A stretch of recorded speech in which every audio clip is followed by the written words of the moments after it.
Chaque jour, retrouvez les 4 programmes Fréquence Évasion Radio et Monte Carlo Azur en live. Des podcasts gratuits, des infos concernant vos émissions préférées sur les sites de fréquenceévasion.com et montecarloazur.com. YouTube est un complément des programmes de Fréquence Évasion avec plus de 500 vidéos à votre disposition. Bonne journée sur Fréquence Évasion, la radio d'expression. La clé du mystère sur Fréquence Évasion, histoire insolite, recherche et témoignages. Dans quelques instants, la clé du mystère, un invité aujourd'hui, Michel Ribardière, pour parler de sortie de corps, de sortie astrale, d'OBE. À tout de suite. Réactualisez régulièrement toutes vos applications iPhone et Android sur les sites de Fréquence Évasion Radio et Monte Carlo Azur. Fréquenceévasion.com, fréquenceévasion2.com et montecarloazur.com. Fréquence Évasion. Fréquence Évasion. La clé du mystère sur Fréquence Évasion, recherche et témoignages. Michel Ribardière, bonjour et merci d'être avec nous. Bonjour Alain, bonjour aux auditeurs, bonjour à tout le monde, à toute l'équipe. Alors, nous allons parler d'un sujet qui nous touche vraiment à cœur ici, c'est la sortie astrale, appelée communément OBE, ou sortie de corps. C'est ce que vous avez vécu, je crois que vous l'avez vécu à plusieurs reprises. Quand tout a commencé et dans quelles circonstances ça s'est passé ? Alors, j'ai su assez tôt qu'on pouvait faire ce genre d'expérience. Je l'ai su pas tout à fait parce que je l'avais vécu d'une façon tout à fait consciente, mais parce que j'étais sujet à des petites anomalies. Des petites anomalies qui sont expliquées dans le cadre de l'étude justement des expériences de décorporation. Alors par exemple, je vous en cite quelques-unes parce que c'est vrai que ça peut arriver, on peut avoir des enfants qui quelquefois ont ce genre d'anomalie. Il m'arrivait quand j'étais petit d'avoir des troubles de la vision et d'avoir soudain des zooms.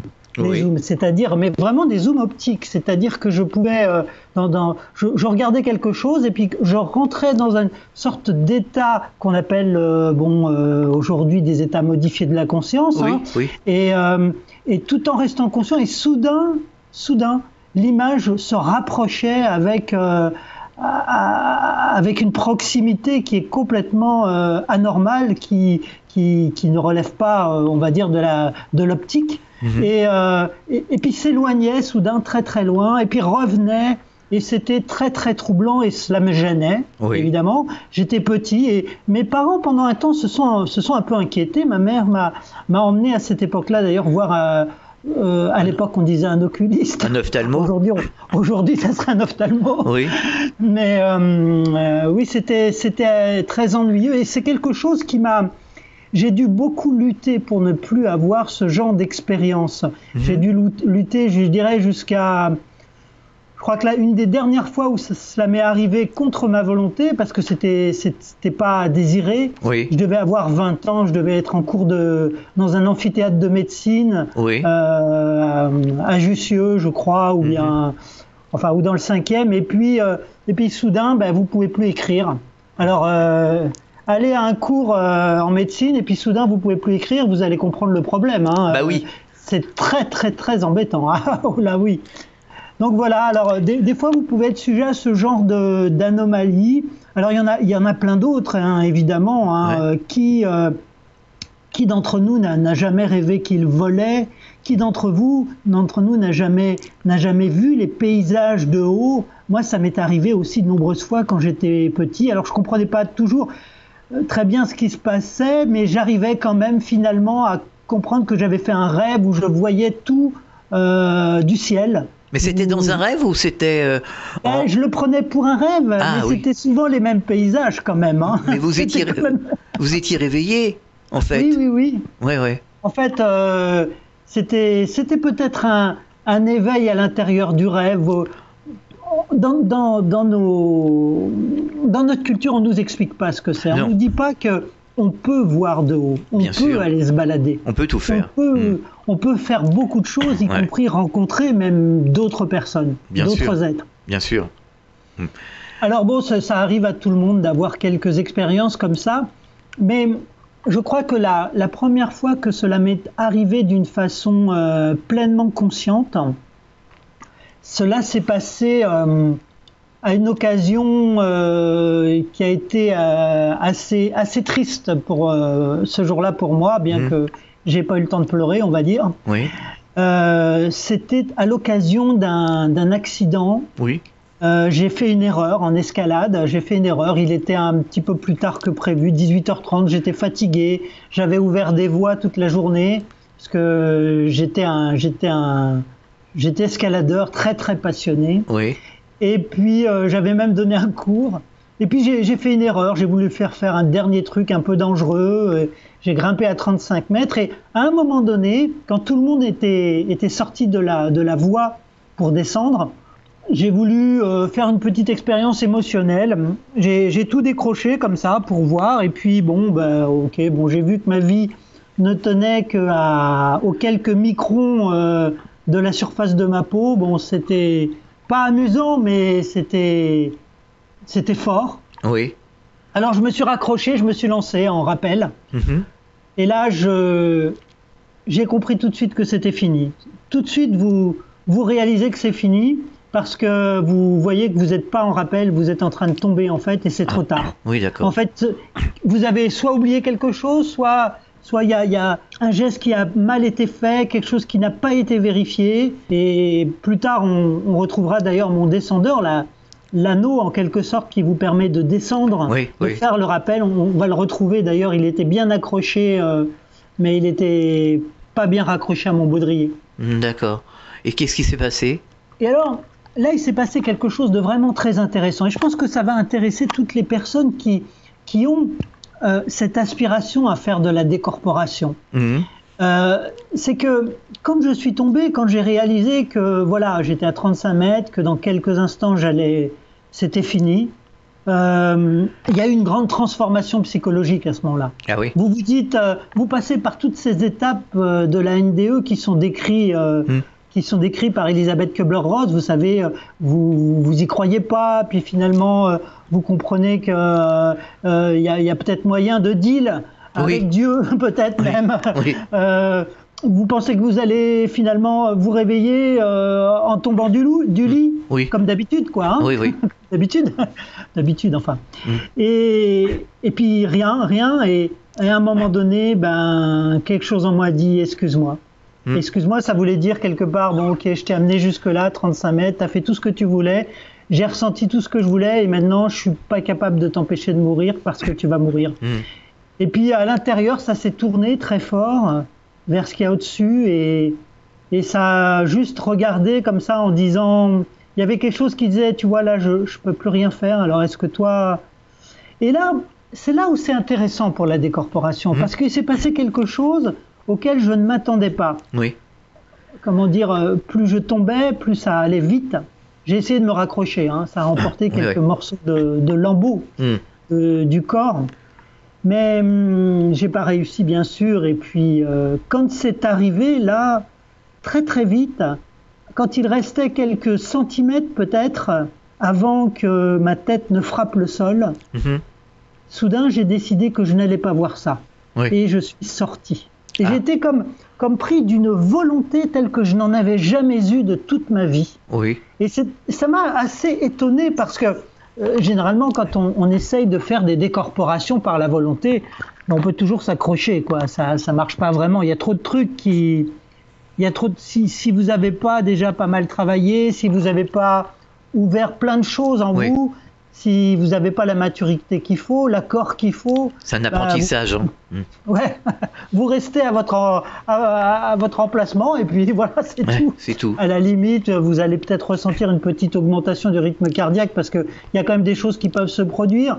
Puis cette augmentation du rythme cardiaque va forcer évidemment, comme ça consomme de l'oxygène, va forcer une augmentation du rythme respiratoire qui cesse d'être automatique, et comme vous respirez, forcément vous n'êtes plus en train de vous détendre et donc vous risquez pas de sortir. C'est sûr. Mais là, si on revient sur la scène, à ce moment-là, quand vous êtes en train de mourir, quand il n'y a plus rien d'autre que ce que vous êtes en train de vivre qui compte, quand vous êtes à 2 doigts de toucher le sol, là vous avez la force de sortir. Là, il n'y a plus rien qui peut empêcher votre volonté de s'accomplir. Et là, soudain, je me suis retrouvé à peut-être, on va dire comme ça, à 15 mètres du sol, à un emplacement qui est assez étonnant parce que c'était à l'intérieur d'un pilier de du viaduc. C'était au viaduc de Bure-sur-Yvette. Pour ceux qui habitent la région parisienne, c'est là que je suis tombé. Et j'ai regardé vers le bas. J'ai vu qu'un escaladeur était tombé. Oui. Les gens se précipitaient vers lui. D'accord. Il y en a un qui courait loin, qui allait chercher les pompiers. Oui. J'ai regardé la scène comme ça, avec intérêt, et en jugeant, en me disant, mais c'était pas des mots comme là on parle, je suis obligé de passer par des mots, et puis vous les traduisez, et puis etc. Non, c'était vraiment une pensée d'une précision absolue qui disait quelque chose comme c'est bête de mourir comme ça. Et puis il y avait une incertitude, il y avait quelque chose en plus qui disait, mais lui, s'il s'en sort, il va souffrir, hein, parce que l'état dans lequel se trouvait le corps du gars qui était en bas, c'était étonnant. Et puis, j'ai vu que j'avais un truc à faire. J'avais quelque chose à faire. Mais ce qui était intéressant, j'ai trouvé, c'est le regard que je portais sur la scène. À l'époque, quand je suis tombé, j'avais 25 ans. Mais le regard, là, qui regardait tout ça, je peux vous assurer qu'il avait bien plus de 25 ans. En fait, vous avez réalisé que c'était vous, au bout d'un moment. Il m'aura fallu du temps. Hein. Ah bon ? Il m'aura fallu, ouais. Il m'aura fallu beaucoup de temps. Parce qu'après, je suis décédé parce que le corps a pas tenu. Oui. Puis je suis revenu. Et puis après, j'ai vu les opérations. Alors quand j'étais dans les opérations, c'était très intéressant parce que il fallait quand même que je reste dans le corps. Hein. On me demandait quand même il y a quelque chose en moi qui m'imposait de rester dans le corps. Et puis j'entendais. Alors c'est très amusant aussi. Vous entendez au-dessus des chirurgiens qui sont en train d'opérer, au-dessus des médecins, il y a toute une équipe qui est là, hein, mais vous entendez au-dessus les suggestions qui sont faites en direction des médecins. D'accord. Je vous assure, c'est étonnant, c'est amusant. Ils ont la bonne idée. Vous captez un peu ce qu'ils ont dans la tête avant qu'ils ouvrent la bouche, c'est ça, non ? C'est-à-dire, c'est plus exactement le fait qu'il y a ceux qui opèrent, qui sont sur le champ matériel, physique, qui font de leur mieux, avec leur inspiration, avec leur connaissance, avec leur pratique, leur compétence, leur sérieux, leur foi. Et puis, vous avez au-dessus les équipes qui leur proposent de faire telle ou telle chose, qui disent, tiens, regarde là, il y a un petit peu trop de tac. C'est comme ça. Et soudain, eux ne voient pas ça, mais eux, ils ont les idées, en fait. Ils ont ce genre de suggestions qui font qu'ils vont faire le geste magnifique, quoi, qui va être opérationnel et qui va sauver la vie du gars qui, normalement, aurait dû mourir déjà depuis au moins 1 heure. Oui, c'est sûr. Et donc ça, c'est assez intéressant. Après, j'ai fait 18 jours de coma qui se sont passés entre les deux mondes, on va dire, où j'ai vu effectivement, c'était quand même difficile, hein, je vous cache pas, c'était compliqué. Donc ça, c'était une expérience de décorporation. Une NDE, c'est une NDE. Là. Alors, NDE, oui, on peut, c'est un peu les deux. En réalité, parce que il y a eu des moments où effectivement j'avais passé l'arme à gauche et puis je revenais. Donc c'est. J'ai jamais été déclaré par les médecins comme décédé, jamais. Seulement par les gendarmes. Vous avez fait un arrêt cardiaque. Oui, mais j'en ai fait 10 alors. Oui. Alors. Mais pendant l'arrêt cardiaque, vous étiez lucide, vous voyez tout ce qui se passait autour de votre corps. C'est très intéressant, mais le problème, c'est que en fait, apparemment, c'était pas vraiment le moment pour moi. Et donc, on est un peu entre deux endroits, quoi. On voit que c'est pas le moment. Puis il y a des gens qui viennent aider. Alors. Il y a des gens qui viennent aider parce que vous devez vous taper le corps que vous venez de détruire à moitié et ils souffrent. Et vous pouvez pas vous barrer comme ça apparemment, ou vous pouvez peut-être vous barrer, mais enfin moi je voulais pas. Je voulais pas, j'avais pas fini de faire ce que j'étais venu faire, donc fallait que je reste, donc je suis resté, ma foi. Bon. Et donc c'est pas très facile de supporter un corps que vous avez mis dans un état aussi bas, quoi. Mais alors, quand vous étiez donc en décorporation, pendant que le corps était un peu HS, est-ce que vous avez rencontré quelqu'un, des personnes de l'astral. Est-ce que vous avez pu voir des choses Oui, alors tout à fait. Alors, pas seulement de l'astral. Alors, c'est là où c'est intéressant. Juste, entre parenthèses, avant d'aborder ce côté-là, je vous propose simplement un petit complément. C'est que j'ai vu aussi beaucoup les médecins, alors qu'officiellement, j'étais dans le coma. J'ai vu les médecins, toutes les personnes qui sont venues travailler autour de moi pour me maintenir en vie, et il y en avait pour tous les étages de l'hôpital. Il y en avait pour tous les mondes. Il y en avait pour le squelette, il y en avait pour tout le monde. Et ils ont été très étonnés quand 18 jours plus tard, je les reconnais, je les remercie. Parce que j'étais pas censé les voir, alors que moi je les voyais venir consulter les dernières analyses, discuter entre eux, etc. Je les entendais.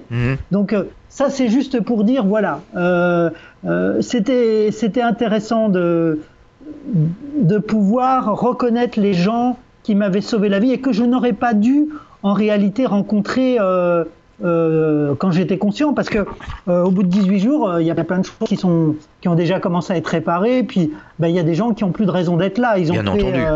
Ils ont fait face à ce qui devait être fait à l'époque, 18 jours avant, et puis voilà. Oui, parce que j'ai fait 18 jours de coma, donc derrière, donc pour le préciser. Alors, effectivement, vous rencontrez pas que ces personnes-là, mais vous rencontrez aussi ces personnes-là. Juste encore une chose, pendant ces 18 jours, il y a des gens qui sont venus me voir et qui ne m'ont jamais vu conscient parce que j'étais dans le coma, et après qui ont dû repartir dans leur pays. Ils étaient venus me dire au revoir quelque part, ou bien me revoir encore une fois. Et après, ils sont repartis avant que je me réveille, parce que, voilà, ils n'étaient pas venus pour rester autant de temps. Et donc, moi, je les ai vus. Ça, c'est assez intéressant. J'ai vu ces gens-là, j'ai vu comment ils avaient les chocs qu'ils avaient pris, etc. Voilà. Alors, il y a d'autres choses encore. Je pense que c'est assez intéressant. Je crois que c'est assez intéressant de les citer. C'est que quand vous êtes dans cet état-là, vous êtes dans un état particulièrement réceptif. Vous ne faites pas que voir les gens, vous ressentez aussi ce qu'ils pensent. Ah ben voilà, c'est ce que disait Nicole Dron. Nicole, quand elle est sortie de son corps, puisqu'elle a eu un arrêt cardiaque de 45 secondes, elle s'est pas tardée dans le bloc opératoire, elle a traversé les murs et elle s'est retrouvée dans la salle d'attente. Elle a retrouvé son mari et son beau-père, et elle savait ce qu'ils allaient dire, ce qu'ils pensaient avant qu'ils ouvrent la bouche, et encore plus, elle connaissait, comment on pourrait dire, la nature de l'âme de son mari, de son beau-père.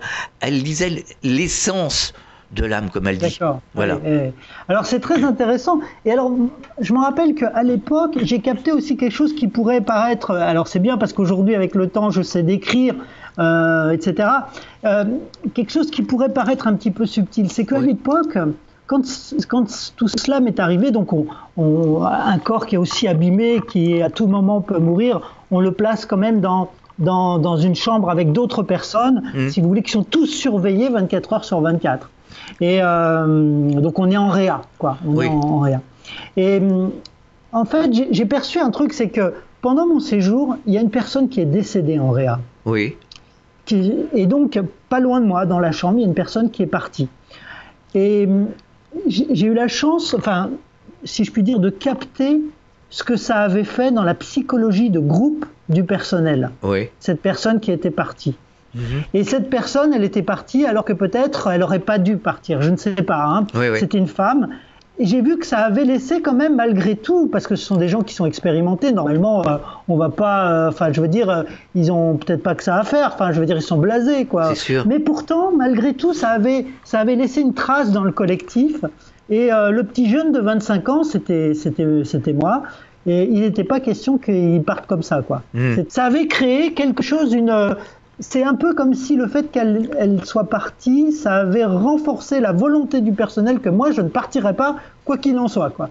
Et donc, j'avais capté ce genre de choses. Vous voyez, je vous parle un peu comme si c'était une règle de l'univers. Non, c'est mon expérience. Hein. Il faut que chacun prenne ses distances. Mais ça se recoupe, avec les autres. Et c'est ma traduction. Donc, je dis ça en introduction de ce que je vais dire, parce que quand vous êtes en train de vous raccrocher à un corps qui est cassé de partout, 35 mètres, vous imaginez bien, j'avais le bassin brisé, le coude complètement brisé. En plus, il pouvait réparer pratiquement nulle part au niveau osseux parce que c'était tellement douloureux que ça. Puis ma vie était quand même en danger. Je crois qu'il m'avait donné, je crois que c'était 20 kilos sanguins. 20 kilos sanguins. Parce que je perdais du sang, ils n'arrivaient pas à voir où. Donc il fallait réinjecter au fur et à mesure. Et donc c'est un truc complètement énorme, quoi. Et ils ont trouvé finalement. Mais je veux dire, j'avais des côtes qui avaient transpercé le poumon, qui avaient. C'était un truc.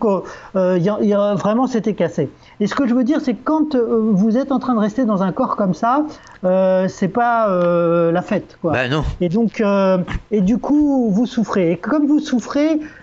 C'est pas comme si vous étiez dans les hauteurs sublimes du nirvana, quoi. Voyez. Non, je me doute. Les êtres que vous rencontrez, au départ, c'est pas toujours ce qu'il y a de plus évolué dans l'univers. Oui, c'est pas toujours sympa.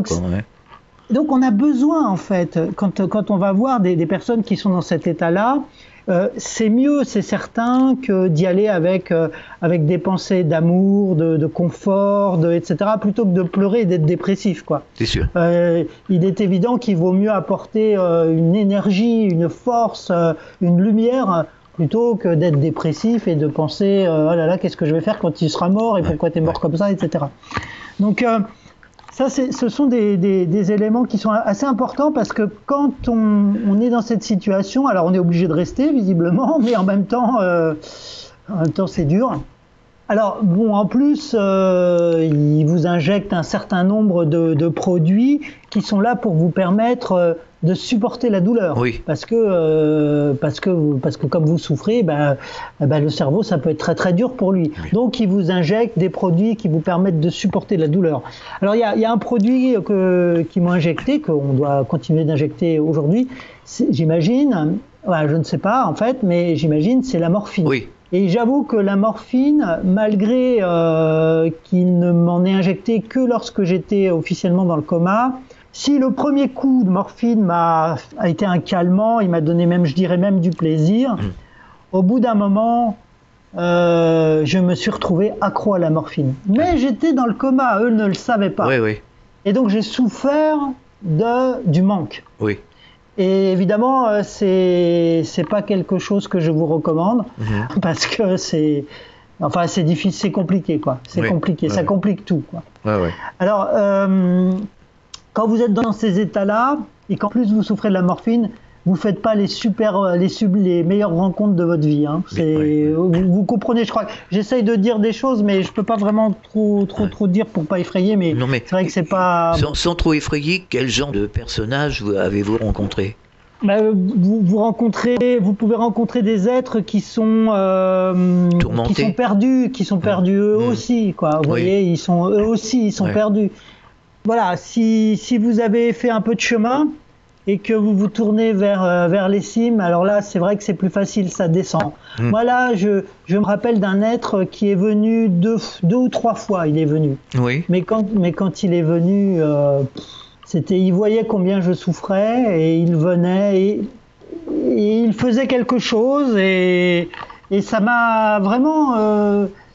C'était d'un amour tellement indescriptible et tellement non terrestre et tellement irremboursable. Vous voyez, on est dans une société capitaliste et là c'était tellement inconditionnel et que aujourd'hui la seule manière que j'ai de pouvoir rembourser ce qui m'a été offert comme réconfort et comme amour à ce moment-là, c'est peut-être d'en parler pour donner aux gens cette connaissance, si je puis dire, plutôt cette information qu'il y a au-dessus des êtres qui viennent d'assez haut et qui descendent très bas puisqu'ils viennent jusqu'à nous pour aider, quoi. Clairement, quoi. Michel, on marque une pause dans la clé du mystère, on revient dans quelques instants. Chaque jour sur Fréquence Évasion Radio, vos rendez-vous quotidiens. Écoutez Fréquence Évasion en téléchargeant l'application iPhone ou Android et retrouvez-nous sur www.fréquenceévasion.com. Infos, chroniques, interviews et détentes. Fréquence Évasion Radio, dites-nous tout. Fréquence Évasion. Fréquence Évasion. La clé du mystère sur Fréquence Évasion. Recherche et témoignages. Nous sommes de retour, nous sommes sur Fréquence Évasion, c'est la clé du mystère, toujours en compagnie de Michel Ribardière pour parler de NDE, de sortie astrale, de sortie de corps. Finalement, c'est représentatif ce que vous dites à travers le film de Ghost. Vous avez vu le film Ghost ? Oui, c'est quand même assez représentatif. Oui, mais il y a quelque chose qui relève effectivement un petit peu de ça. Ouais, tout à fait. Ouais. C'est comme dans la vie actuelle. Hein, si vous vous promenez régulièrement dans les mauvais quartiers, vous finissez un jour par ou l'autre par rencontrer des mauvaises personnes. Hein. C'est ce que je dis très souvent. Hein. C'est ce que je dis très souvent. Hein, parce que je dis aux personnes qui sont un peu négatives, je leur ai dit écoutez, on dit c'est très dangereux d'aller en astral, mais c'est très dangereux de vivre ici. Très dangereux. C'est incroyable ce qui peut se passer ici. Pour autant, moi il m'arrive rien. Donc je leur ai dit, si vous allez traîner dans les bas-fonds de Marseille ou je ne sais où, là vous allez avoir des problèmes. Maintenant, si vous fréquentez des gens qui sont cool, qui sont intéressants, si vous restez tranquille, il ne vous arrivera jamais rien.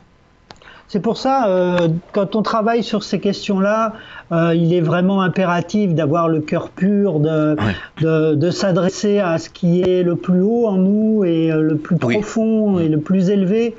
Pour demander simplement de pouvoir faire l'expérience en toute sécurité et donc d'être protégé, quoi. Il faut vraiment, c'est mieux. Si vous le faites autrement, vous pouvez y arriver. Attention, vous pouvez y arriver si vous le faites autrement. Mais je recommande beaucoup moins. Alors que s'est-il passé après ? Cette expérience, elle m'a apporté, c'est vrai. Ça n'est pas la seule fois où j'ai fait ensuite des décorporations. La chance que j'ai par rapport à cette première expérience, je dirais la plus grande chance que j'ai, c'est qu'il y ait quelque chose en moi qui est accepté que je me rappelle. D'accord. Parce que je crois que des expériences extraordinaires, on en fait tous, je pense. Je pense qu'on en fait tous. Des fois, c'est très très rapide, mais des fois, c'est très très extraordinaire. Ouais. Et malheureusement, on a des filtres tels, et on n'a pas l'éducation pour, et on ne se rappelle pas. Allez, je sais pas pourquoi, mais on ne se rappelle pas. Et on revient le matin, on a vaguement rêvé d'un truc qui va s'éliminer, qui va s'effacer définitivement dans les 10 secondes qui vont suivre. Mais je crois qu'on fait tous des expériences comme ça. Alors, maintenant, j'ai remarqué deux choses. Il me semble qu'il y a des moyens de vivre des expériences comme ça, des moyens qui permettent de vivre des expériences comme ça. Alors, j'ai remarqué dans ma vie que, d'abord, alors c'est vrai que j'ai fait beaucoup de Tai Chi Chuan.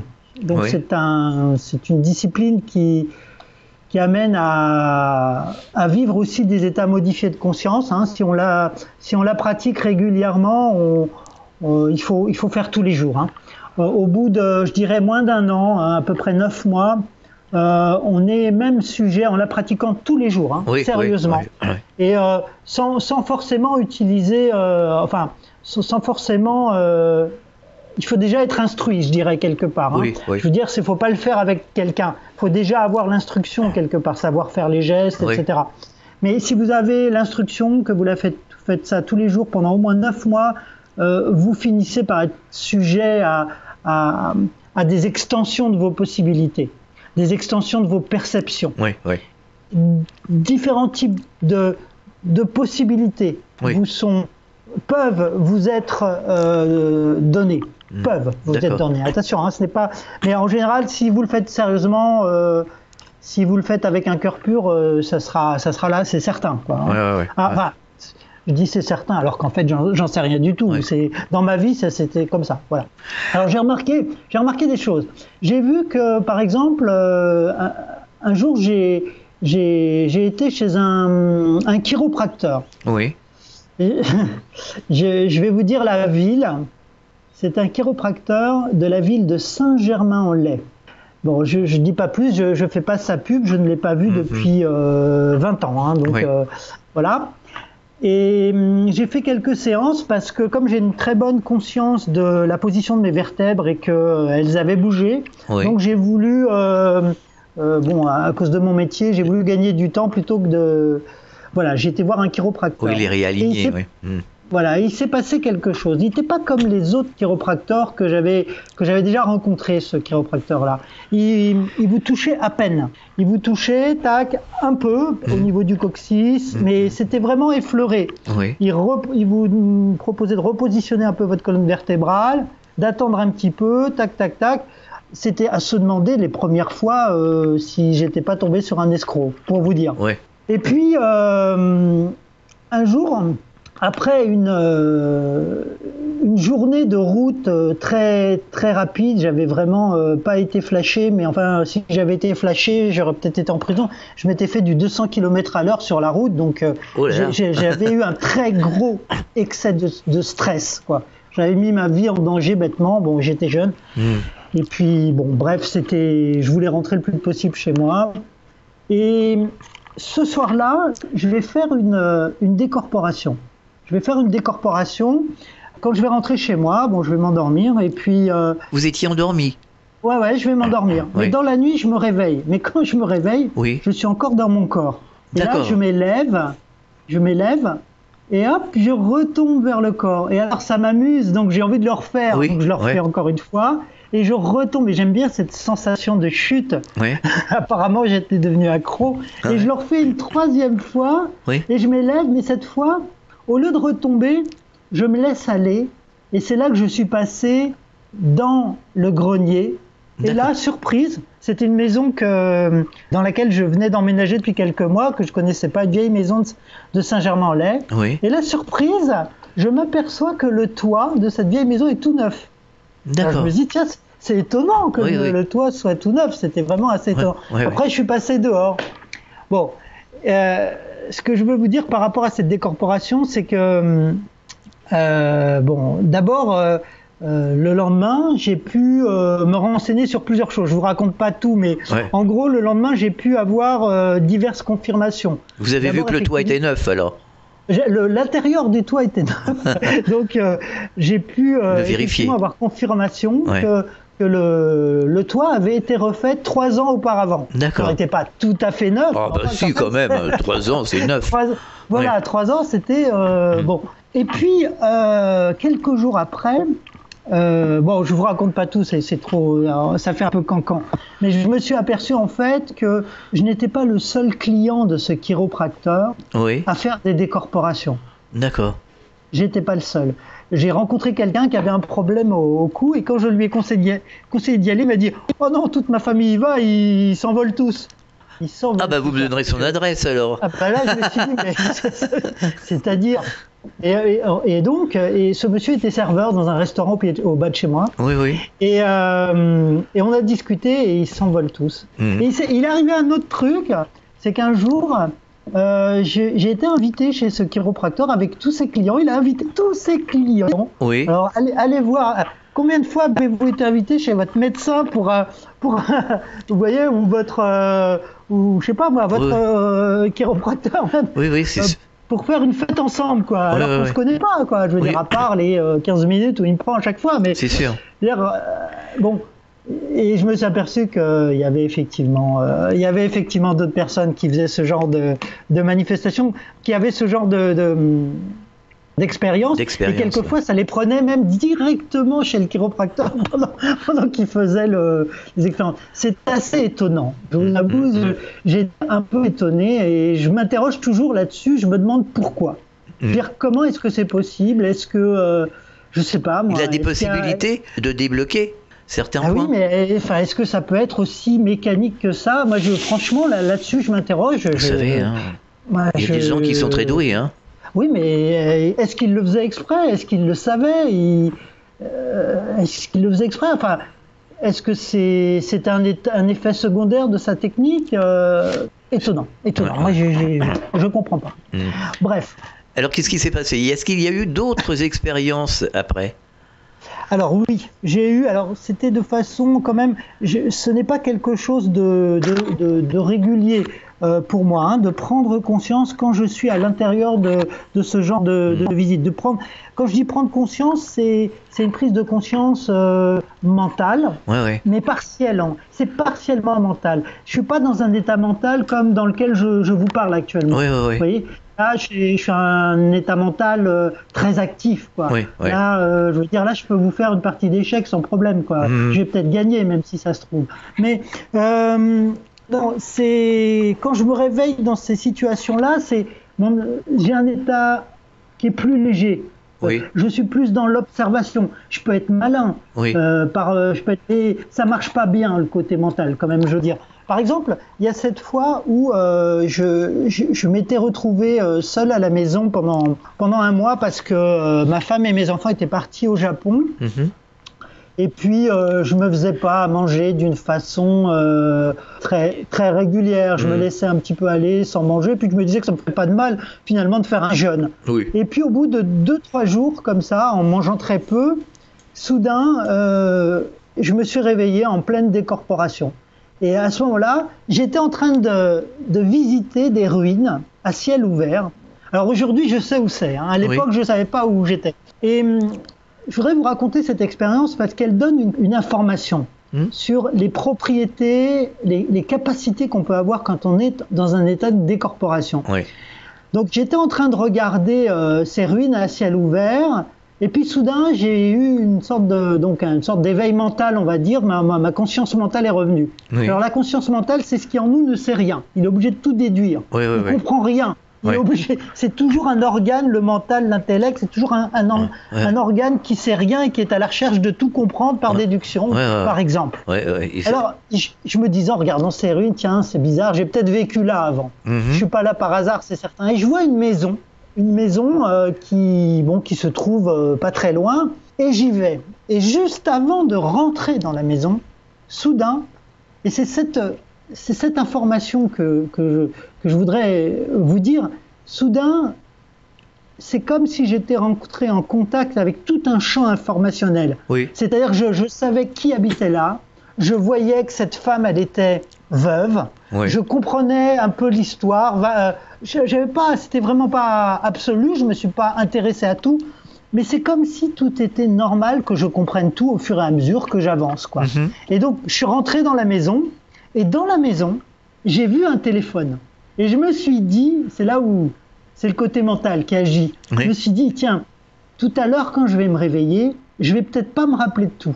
Alors, ce que je vais faire, je vais me passer un coup de fil, comme ça, mon téléphone, il va retenir le numéro et je saurai dans quel pays je suis. Je me suis dit un truc comme ça. Bon, j'ai essayé, je n'ai pas réussi. Hein. Non, parce que finalement, cette maison, ce téléphone faisait partie du décor du monde astral. Non, c'était physique. Non. Vous étiez dans l'astral, mais vous étiez dans un lieu physique.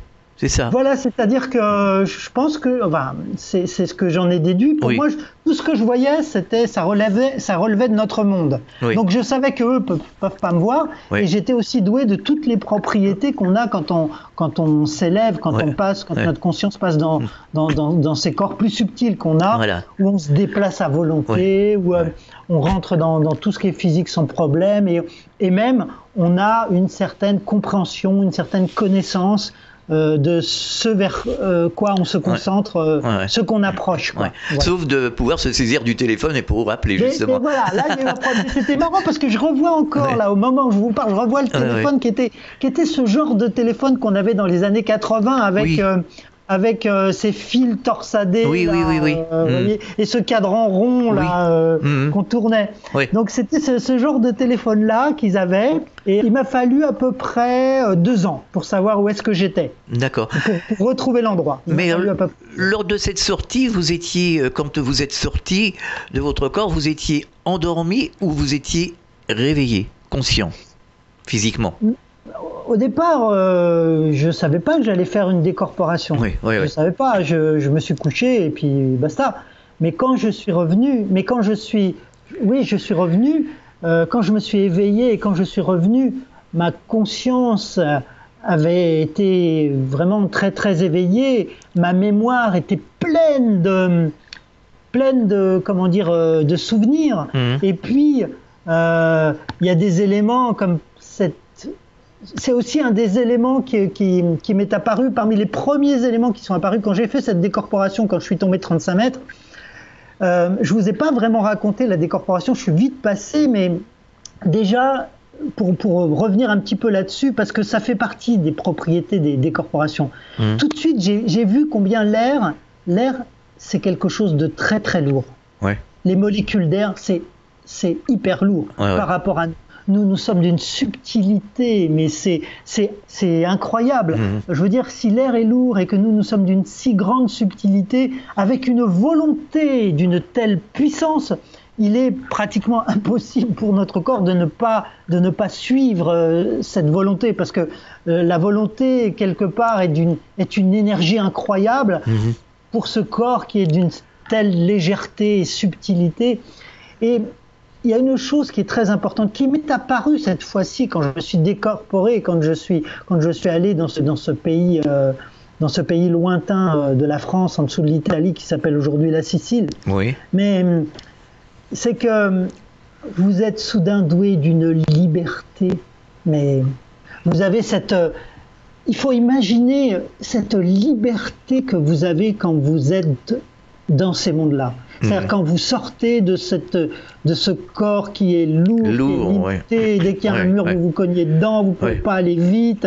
Et là, de l'autre côté, et soudain, la vie qu'on a ici, vous, moi, tout le monde ici, ça nous paraît tellement morne à côté de la richesse, de l'intensité qu'il y a de l'autre côté et de la liberté, quoi. On est beaucoup plus lucide de l'autre côté, d'après ce que les témoins disent, qu'ici, dans notre corps. C'est pas de comparaison. Oui, au niveau de la conscience, oui, je suis tout à fait d'accord, parce que effectivement, quand on revient ici, la vérité, c'est qu'on s'endort. C'est que notre conscience, elle s'endort. C'est un petit peu comme quand je vous disais tout à l'heure, quand je me suis élevé au-dessus de mon corps là, qui était tombé de ce viaduc, j'ai pas compris que c'était mon corps, c'est vrai. Mais le regard qui était porté, c'était le regard de quelqu'un de très ancien, qui en avait de l'expérience. Et c'est un peu, et je crois que c'est pour tout le monde la même chose. Quand vous faites ce genre de choses, y compris pour les NDE, c'est un petit peu comme si vous sortiez de la salle de cinéma, quoi. La comédie est finie, du moins pendant quelques heures. Maintenant, on revient à la vie réelle, quoi. Et la vie réelle, ça se trouve, ça se trouve avec cette réalité qui est quelquefois d'une intensité à côté de laquelle notre réalité, je dirais, là, danse et tout, paraît presque être un rêve à côté. C'est ça. Un rêve douloureux, ceci dit. Ça, et comme disait Jacqueline Bousquet, c'est plutôt un cauchemar. C'est un cauchemar. Quelque part, c'est bien que la possibilité, la capacité de décorporation ne soit pas donnée à tous. C'est peut-être bien. Non, parce que, non. Vous savez, il y a assez de drogués comme ça. Oui, mais c'est-à-dire qu'il faut gérer les choses. Il y a les chamans, enfin, il y a dans des peuplades, les animaux sortent de leur corps, ils n'ont pas tous ces problèmes. C'est nous qui on est tordus de tous les sens. Si on me l'avait donné, cette capacité, je ne sais pas si je serais encore en vie aujourd'hui pour vous en parler, vous voyez. Parce que... Franchement, moi je le souhaite de l'avoir parce que ça me permettrait de gérer au mieux tous les problèmes qu'il y a ici. Je le sais au fond de moi. Ce qui m'a toujours tracassé, c'est d'être coupé de ça. Ça, alors pour moi, c'est inacceptable. Enfin pour moi. Normalement, on est multidimensionnel, on doit pouvoir voyager ici et voyager à travers les autres univers avec nos corps. On n'est pas là pour être incarcéré. Moi, j'ai l'impression d'être incarcéré ici. Mais c'est peut-être ce que vous vouliez. Oh bah non. Peut-être qu'Alain, vous êtes là justement pour pouvoir, dans cette impuissance et cette misère spirituelle que nous traversons tous, cette ignorance, peut-être qu'on est venu ici dans ces conditions-là volontairement parce qu'on veut devenir ici ce qu'on n'est plus haut. Oui, mais à un moment donné, on n'est plus opérationnel. Et moi, ma conscience me dit que finalement, c'est la ruine de l'âme, quoi. Le fait d'être coupé, c'est la ruine de l'âme. Enfin, pour moi. Ouais, je me dis, on est des êtres vraiment incroyablement lumineux quand on n'est pas manifesté ici. Je parle de cette dimension, de ces états de conscience auxquels on peut accéder et que nous sommes. Ouais. Et ce que je veux dire, c'est que toute cette expérience compliquée, difficile, douloureuse que nous vivons ici, c'est absolument un battement de paupières oui, mais enfin... en temps par rapport à notre éternité, quoi. Oui, mais peut-être. Et croyez-moi, ça a une valeur. Et c'est pour ça qu'on vient, Alain, c'est parce que ça a une valeur incroyable. Moi, je pense qu'on a été incarcérés ici parce que c'est pas normal qu'on vienne. C'est comme si on allait dans une salle de cours, on rentre en fac, hein, et puis c'est fini, tu restes en fac, mon petit gars, et tu rentres pas chez tes parents le soir, hein, hors de question. Donc il y a un problème ici. Pour moi, il y a un gros problème. Et c'est peut-être pour ça qu'il y a tant de maladies, qu'il y a tant de dépressions, qu'il y a tant de gens déphasés. Moi, je pense qu'on est incarcéré. J'en ai parlé à Sébastien Kaoubi, avec qui j'avais fait une émission, mais il me dit, mais tu es incarcéré, Alain, ici.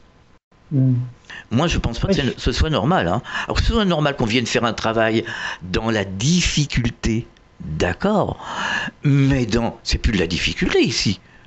C'est l'enfer. C'est très dur dans ce monde, c'est très dur, mais c'est pour ça que les êtres qui viennent ici, ils ont beaucoup de courage, ils ont beaucoup de. Moi, j'applaudis, je trouve qu'ils sont merveilleux, mais il y en a, ils viennent pas longtemps, hein. Il y en a, ils viennent 10 minutes, ils repartent, et ils font une petite expérience, et puis ils reviendront après un peu plus longtemps, et puis. Mais c'est ici qu'on apprend à devenir, je pense. Oui, enfin maintenant j'ai beaucoup plus de mal de plus en plus avec ce truc-là, parce que j'ai compris plein d'autres choses. Je pense que pour évoluer, on n'a pas besoin de souffrir. C'est tout, la souffrance n'est pas nécessaire pour évoluer. Si on souffre, c'est qu'il y a un problème. C'est qu'on est tombé dans un guêpier, hein, et quelque chose qui ne va pas. C'est peut-être aussi, si on souffre, c'est peut-être parce qu'on n'écoute pas assez. Parce qu'on en nous connaît le chemin, c'est ce qui doit être fait. Certainement. Et attend comme Blanche-Neige que le prince charmant se réveille un jour. Oui, parce que et vienne l'embrasser, quoi. On peut prendre des cours, c'est pareil, on peut aller en faculté prendre des cours sans pour autant souffrir le martyre. Non, il n'y va pas. La plupart d'entre nous, on n'y arrive pas. Il y a quelque chose qui ne va pas, et là ça pourrait faire l'objet d'une autre émission parce qu'on pourrait, ça pourrait aller trop loin.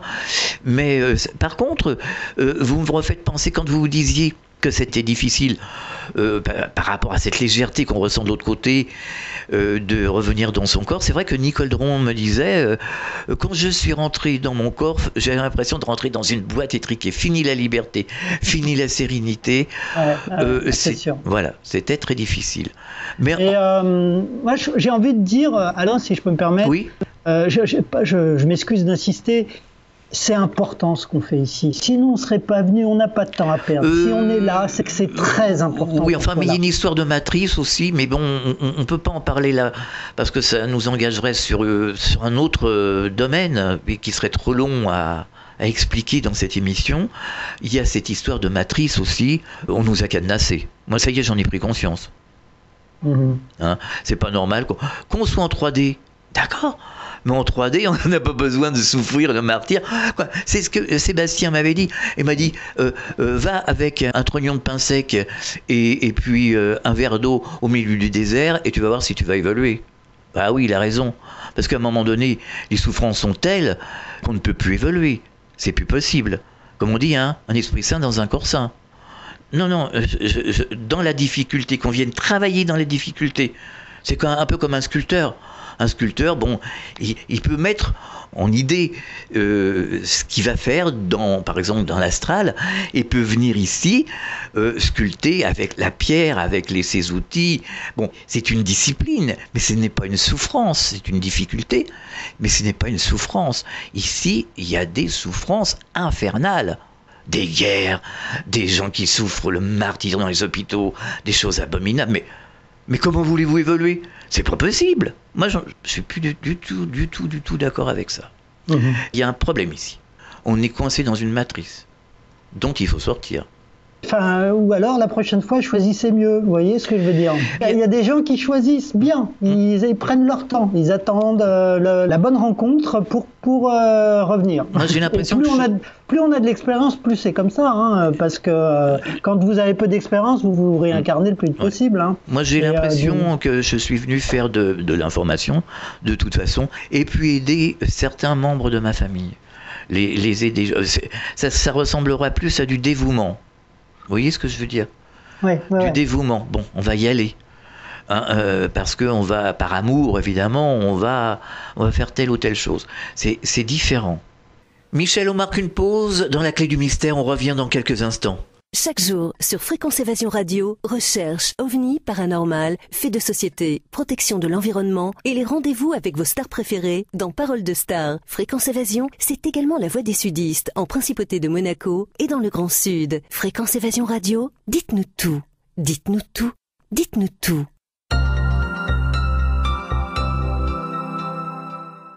La clé du mystère sur Fréquence Évasion, recherche et témoignages. Nous sommes de retour, nous sommes sur Fréquence Évasion, c'est la clé du mystère, toujours en compagnie de Michel Ribardière pour parler de NDE, de sortie astrale, de sortie de corps. Est-ce que vous avez vécu d'autres expériences d'une manière consciente sans être endormi? C'est-à-dire la sortie de corps sans être pour autant endormi? Alors, en fait, la plupart des expériences que j'ai vécues sans être endormi m'ont souvent gêné. Et comme je vous disais, j'ai dû mettre beaucoup de temps et beaucoup d'efforts pour étouffer ça. Et je devais l'étouffer parce que mon entourage n'avait pas malheureusement ni la connaissance ni l'ouverture à l'époque. Ouais. Enfin, surtout pas la connaissance. À la limite, l'ouverture ça aurait été possible, mais ils avaient vraiment pas. Ils n'avaient pas la connaissance pour permettre à ce genre de choses de se développer et pour y répondre de façon on va dire efficace. Donc c'est surtout la recherche, la fuite devant ce genre de choses. Mais aujourd'hui, c'est peut-être plus facile pour tout le monde. Quand il y a des enfants qui font ce genre d'expérience, c'est peut-être plus facile, je sais pas. Moi, je sais que si mes enfants, ça leur arrivait, je serais tout à fait prêt à les aider à aller plus loin et à manifester ici ces possibilités. Est-ce que vous avez découvert des paysages de l'autre côté? Les gens rapportent qui... Oh là là. Ah bah ça, faut nous en parler. Oui. Mais il y a des choses qui sont absolument incroyables. Les gens vous croiront pas, quoi. Les gens allez-y, on a l'habitude ici. Allez-y. Par exemple, vous avez des mondes où la musique, le chant sont une propriété naturelle du monde, quoi. C'est tout est environné de ces mélodies je veux dire, c'est absolument incroyable. Et même quand vous communiquez, vous-même, vous êtes dans cette... automatiquement, vous avez ces possibilités-là. Vous avez des mondes de ce type-là. Vous avez des mondes où, comme je vous disais, la réalité a une telle force qu'à côté, quand vous vous réveillez, vous avez l'impression d'être dans un rêve, tellement ça paraît obscur et brumeux. Dans les mondes, vous pouvez rencontrer aussi toutes sortes d'êtres. Moi, je vous avoue, ce qui m'a beaucoup intéressé, c'était surtout, bien sûr, voir des choses extraordinaires, c'est toujours intéressant. Bon, en plus, vous comprenez mieux certaines des caractéristiques de la réalité, parce que ces réalités-là, ces mondes-là, ils ont des caractéristiques qui se retrouvent dans notre monde, mais qui sont un peu différentes, qui font même des fois très très différentes, mais qui sont là quand même d'une façon ou d'une autre, quoi. Qui sont là quand même. C'est un peu comme s'il y avait des racines, on va dire au ciel, mais quelque part c'est encore là, quoi. Ici. Maintenant. Ce qui m'a le plus intéressé, je vous disais aussi, ce qui m'a toujours un peu étonné, c'est de voir des événements qui se déroulaient à distance, qui étaient totalement inaccessibles et qui étaient inconnus. Ça peut être quelquefois des événements même secrets, parce que ça relève du secret pour certaines nations, et de les connaître, de voir comment ils agissent, et de voir aussi qu'ils sont eux-mêmes surveillés, de voir donc voilà, ça c'est aussi assez intéressant. C'est assez intéressant. On parle quelquefois de remote viewing. Je pense que vous en avez entendu parler, le remote viewing. Donc c'est la possibilité de voir des choses qui se passent à distance, de retrouver des gens, de comprendre, même quelquefois, de comprendre voilà, des événements. Et ça aussi, moi, je dirais, j'ai le sentiment qu'on devrait le relier quelque part à cette expérience de décorporation, un petit peu comme s'il s'agissait d'une extension de nos possibilités. Certains parlent d'extension du corps astral. Oui. Voilà, certains parlent de ça, je ne saurais pas le dire. Il y a des gens chez nous, même en France, il y a des gens qui semblent avoir une expérience très importante de la décorporation. Oui, absolument, j'en connais. Voilà, moi j'ai juste fait quelques expériences, je n'ai pas une expérience très importante. Mais par contre, j'ai eu la chance, comme eux, de croiser à l'occasion des êtres qui étaient, qui ont des possibilités de conscience complètement incroyables, quoi. Et quand vous les croisez, je peux vous dire que vous les croisez pas comme ça, comme si vous les aviez vus au loin, non.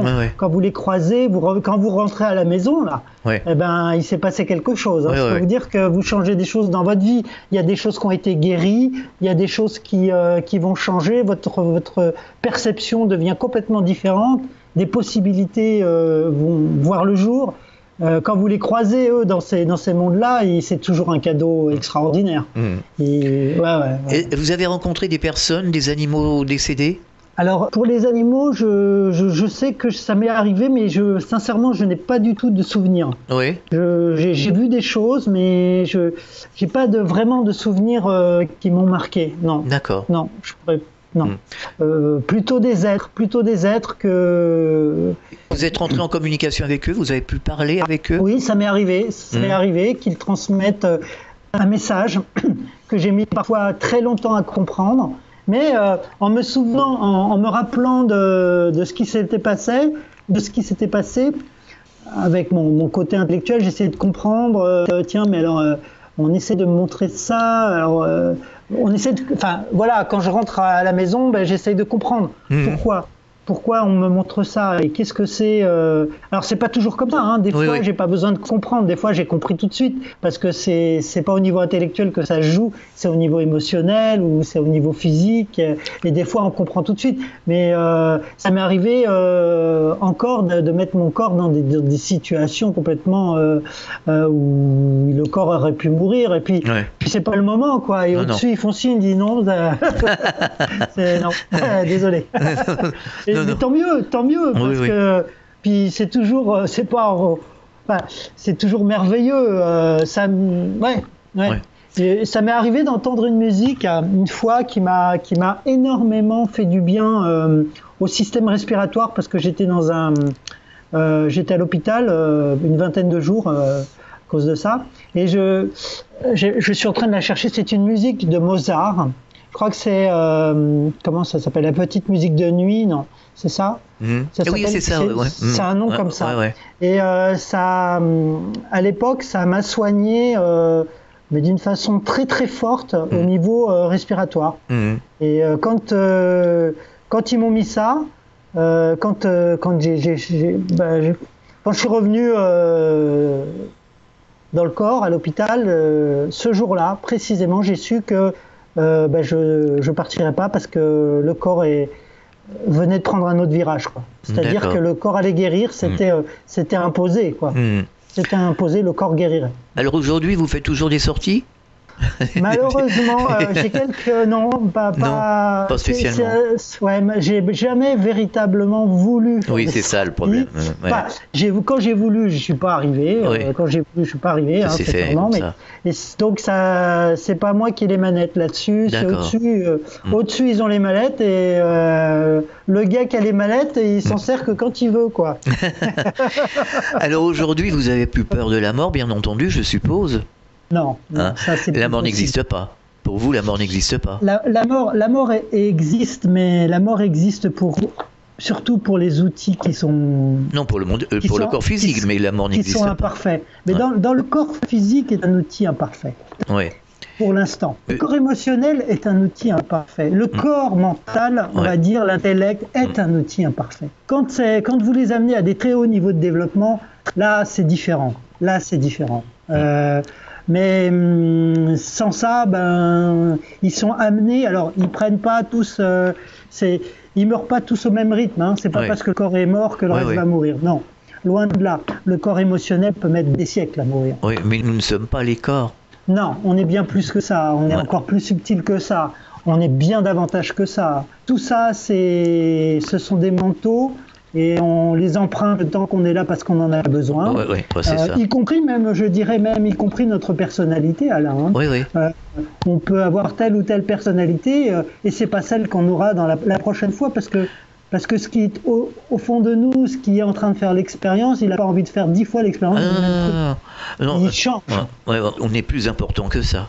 Oui, et ici on vient s'incarner dans une famille, donc on prend les travers ou alors les bénéfices de la famille, du champ associatif, comme disait Jacqueline Bousquet. On est influencé par toutes sortes de choses qui font que ça nous forge une fausse personnalité, mais en réalité on n'est pas ça, on est autre chose. On choisit des fois pour notre personnalité. On veut que dans cette vie ça soit comme ci ou comme ça, parce que de toute façon on a ceci ou cela à faire.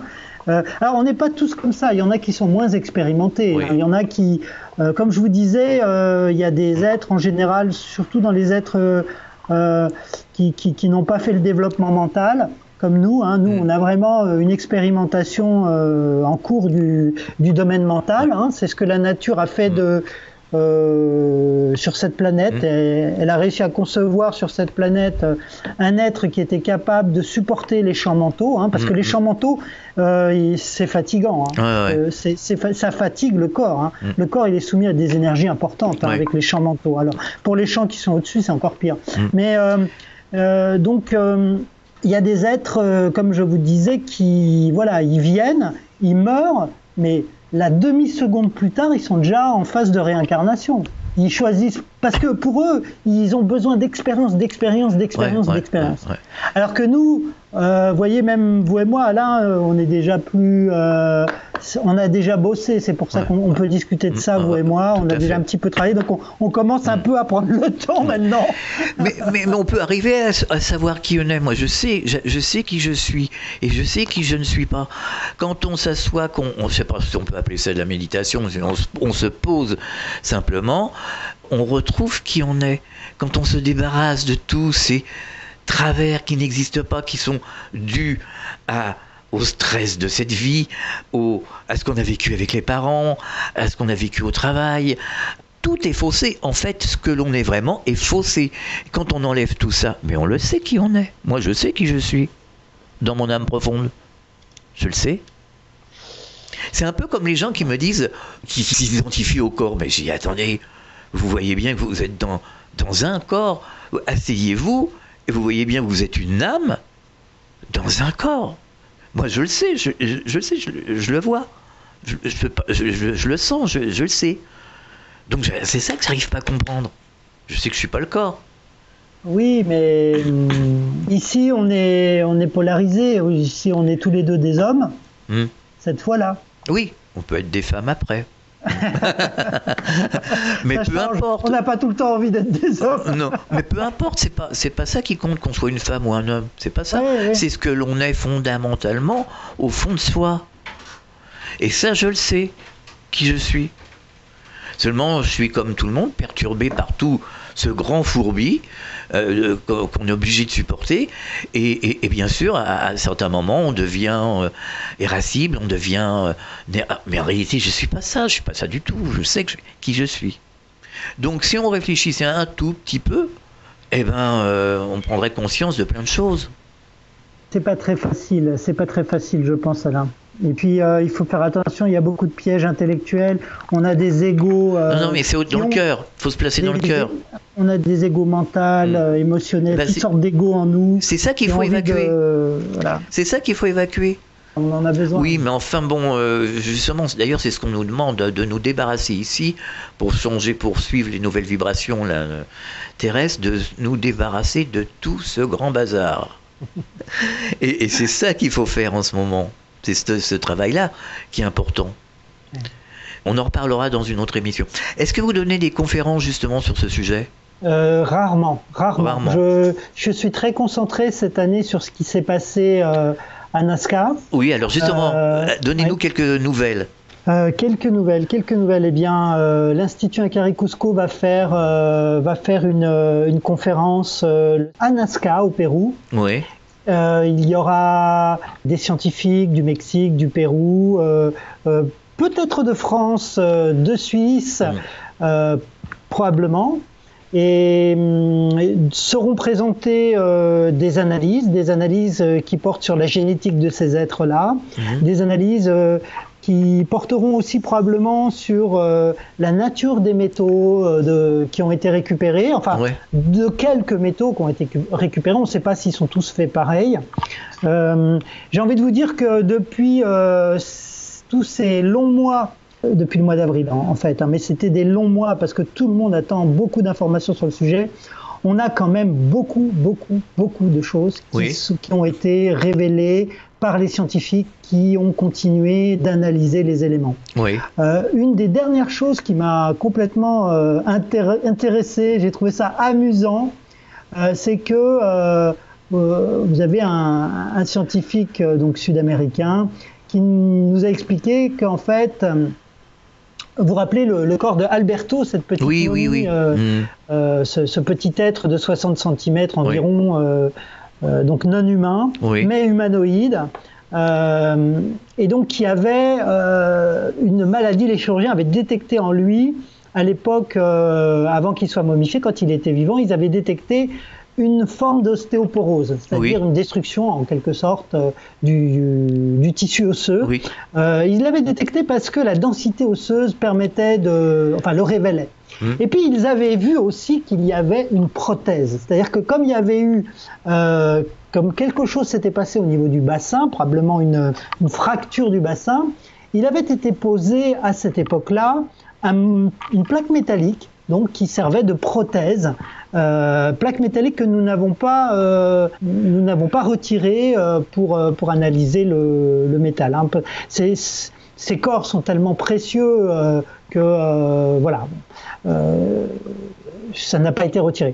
Et alors, ce qui a été révélé récemment, c'est que après examen des images scanners, vous avez un spécialiste qui a constaté en fait qu'une greffe osseuse avait été réalisée à l'époque sur cet être-là. C'est-à-dire qu'il n'y avait pas seulement une prothèse, il y avait une prothèse en fait, probablement parce que préalablement, il y avait une greffe osseuse qui avait été réalisée du vivant en fait de ce corps, de cet être non humain.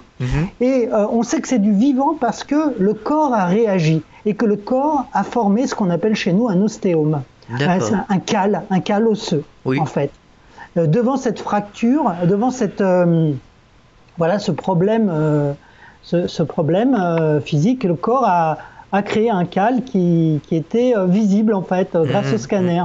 Donc, alors c'est très intéressant de voir un être qui n'est pas humain, qui est muni de technologie et sur lequel on a opéré avec des connaissances bien sûr médicales. Il y a je ne sais pas combien de milliers d'années, 1 millier, 2 milliers, je ne sais pas. Maria a 2 milliers d'années, lui je ne sais pas, je n'ai pas vu de datation. Par contre, c'est intéressant de voir toutes ces analyses qui reviennent et ces hommes de métier, ces spécialistes qui se battent pour que cette vérité soit reconnue, et qui en face d'eux ont aussi, il ne faut pas croire, il y a beaucoup d'adversaires, il y a beaucoup de personnes qui ne sont pas du tout contents que vous leur sortiez des cordes du chapeau comme ça, qu'ils ne connaissent pas, dont on ne parle pas du tout à l'université, et pourtant ils ont des spécialités dans ce domaine-là, et les voilà qui se retrouvent à égalité avec vous et moi qui n'avons pas fait d'université d'histoire, vous voyez. Donc ça fâche un petit peu, et vous avez véritablement des carcans de personnes qui se montent pour protester sans aucun argument scientifique. Et là, on est mort de rire, parce que d'un côté, les voilà en train de faire appel à la morale, à la justice, et dénoncer les fraudes et les escroqueries, tous des scientifiques, en montrant un petit peu, nous, on a tous des doctorats en ceci ou en cela. Et puis de l'autre côté, on a aussi des gens qui ont aussi des doctorats en ceci et en cela, mais qui eux se basent sur un examen clinique, qui ont tenté de détecter les anomalies, les mutations éventuellement, de comprendre s'il s'agissait de maladies ou autres, d'où ça vient. On a quand même, là on parle quand même de, on a vu quand même 6 corps de petits gris, de 60 cm, et 2 corps d'êtres qui sont à mi-chemin, comme le dit si bien Thierry Jamin, le président de l'Institut Incaré-Cusco, entre l'espèce humaine et puis ces êtres à 3 doigts de couleur grise. Alors aujourd'hui, est-ce qu'on peut considérer qu'ils sont non humains, ça c'est un fait, mais qu'ils soient quand même terrestres ou alors extraterrestres? Alors, pour l'instant, moi, je vais vous dire ce que j'ai vu, parce que je me suis fait un peu ma spécialité d'étudier le côté scientifique et médical en particulier de ces découvertes-là. J'ai vu deux éléments qui sont très très très troublants. Le premier a été distingué par un biologiste d'Amérique centrale qui s'appelle donc docteur en biologie, le docteur c'est Rios de la Cruz, je crois. Ouais. Je m'excuse parce que j'ai un trou de mémoire. C'est le stress de la radio, on va dire. C'est de votre faute. Mais et donc alors c'est bon, il est très brillant, ce monsieur, et c'est pour ça que je m'en excuse encore. Il est vraiment très brillant. Il a beaucoup travaillé sur le sujet, mais il nous révèle que en fait, dans le cadre d'une science qu'on pourrait appeler l'homologie évolutive, c'est-à-dire une science qui consiste à comparer les espèces les unes par rapport aux autres, il rend compte du fait qu'il n'existe, si l'on considère en fait l'indivision osseuse que ces petits êtres de 60 cm ont au niveau à la fois des jambes et des avant-bras, c'est-à-dire qu'au lieu d'avoir 2 os, ils en ont qu'un. Oui. Si l'on considère ces particularités-là, alors il réalise qu'il n'existe actuellement sur Terre aucun ancêtre commun entre ces êtres et aucune espèce répertoriée pour l'instant. D'accord. Alors que, bon, pour que les gens comprennent bien, on trouve facilement, pour l'espèce humaine, des ancêtres communs. Oui, Par exemple, avec le singe. Oui, oui. On a des ancêtres communs, c'est certain. Voilà. Donc, alors ça, c'est une première donnée. Il existe une autre donnée. J'essaye de répondre à votre question. Il existe une autre donnée qui a aussi été trouvée par les analyses mexicaines. Ils ont découvert en fait, je pense que c'était en étudiant le génome de Maria, c'est-à-dire cet être qui est à mi-chemin entre, c'est une femme qui est à mi-chemin entre cette espèce grise et l'espèce humaine. C'est une femme qui a 1m68 avec ses 3 doigts qui ont 6 phalanges. Bon, tout le monde se rappelle, sinon il faut chercher sur Internet. Vous laissez pas raconter des histoires, allez chercher sur Internet, si je peux permettre, chers auditeurs. Et en fait, les généticiens ont trouvé quelque chose. Ils ont trouvé en fait ce qu'on appelle des satellites en génétique. Les satellites, vous savez, on a tous des satellites en génétique, c'est-à-dire que ce sont des petites bandes en fait, des séquences génétiques, on va dire, qui sont répétitives. Et comme elles sont répétitives, on les remarque parce qu'elles se répètent, elles se répètent, elles se répètent et elles se répètent encore. Et elles prennent de l'espace sur l'ADN. Oui. Donc voilà, il y a toutes sortes de séquences, on les connaît globalement, on en a répertorié, disons la plupart. Je pense, on va pas dire toutes parce que ce serait grossier, mais disons qu'on en a répertorié beaucoup. Il y a des banques de données là-dessus. Vous et moi et tous les autres de notre espèce, Alain, nous avons en commun des satellites. Et cette nana, elle a 4 satellites non répertoriés, quoi. Nulle part, dans aucune espèce, ni même l'espèce humaine, ni aucune autre. Et donc, vous voyez, ça, je réponds encore une fois à votre... Alors, on est étonné, parce que tout le monde est d'accord pour que ces espèces qu'on a découvertes pourraient être des fraudes ou autres. Mais seulement, le problème, c'est que plus les analyses sont faites, et plus on s'éloigne de cette possibilité. De la fraude, oui, bien entendu. Qu'on le veuille ou non. Voilà. Est-ce qu'il y a des analyses en cours en ce moment ? Oh oui, Oui. oh oui, et ce n'est pas fini. Oui. Il y a des analyses en cours et il y en a d'autres qui vont même commencer. Et ça demande, Alain, je ne veux pas vous le cacher, ça demande beaucoup d'argent. Oui, Moi, je doute, suis ouais. encore stupéfait de considérer la continuité dans l'investissement que fait l'Institut Incarri Cusco. Il continue d'investir, je le sais, je sais qu'ils investissent même au-delà de leurs possibilités sur le plan associatif, c'est-à-dire qu'ils prennent même de l'argent personnel.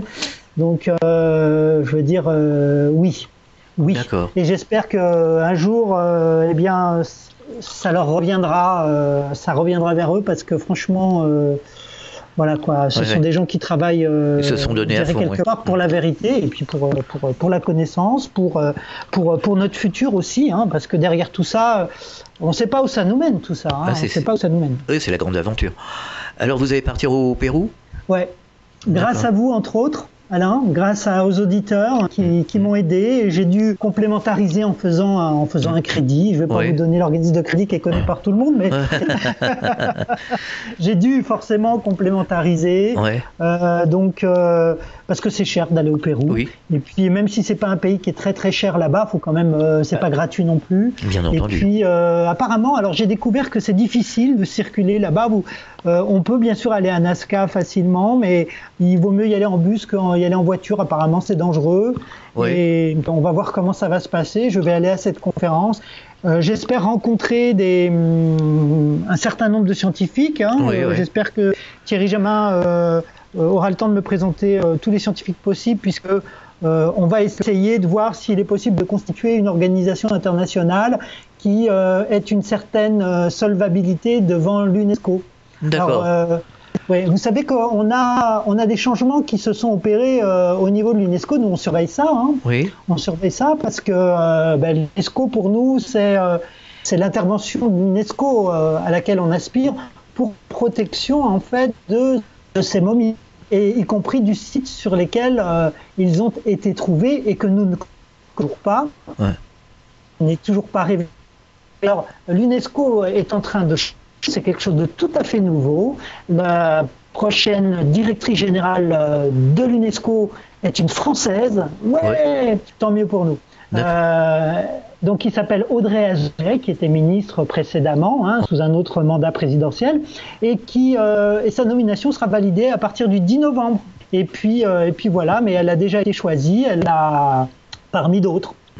Et voilà, espérons que ça nous porte chance. Et moi, je suis content et fier, je dirais, que la France se trouve impliquée dans cette découverte extraordinaire, et qu'elle ait en plus eu la chance d'avoir une directrice de l'UNESCO française.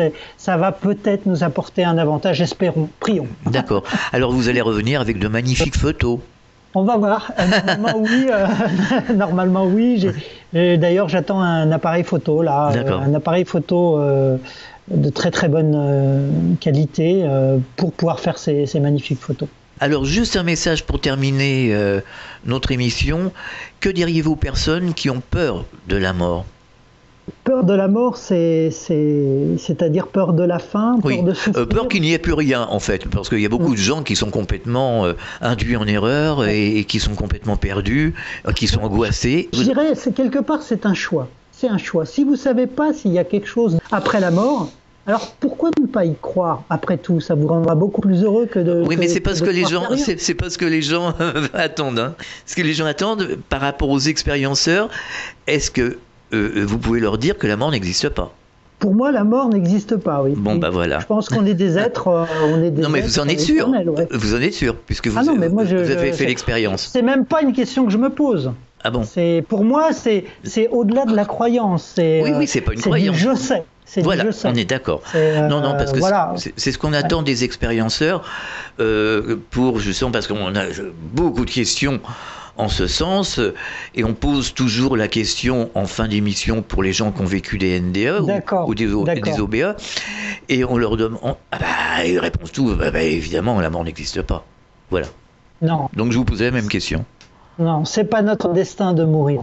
On a des choses en nous qui meurent, mais le principal, il est toujours là. Voilà, et plus vivant que jamais, comme me disent en général les expérienceurs. Oui, alors, c'est vrai. Michel Ribardière, merci pour cette émission, c'était vraiment très très intéressant. On se dit à bientôt. Merci, super, avec plaisir. À bientôt, et peut-être qu'on essaiera de se faire un petit coucou du Pérou. Ah bah j'espère. Il faut qu'on essaye. Il n'y a pas de problème. À bientôt. Gros bisous. Gros bisous, au revoir.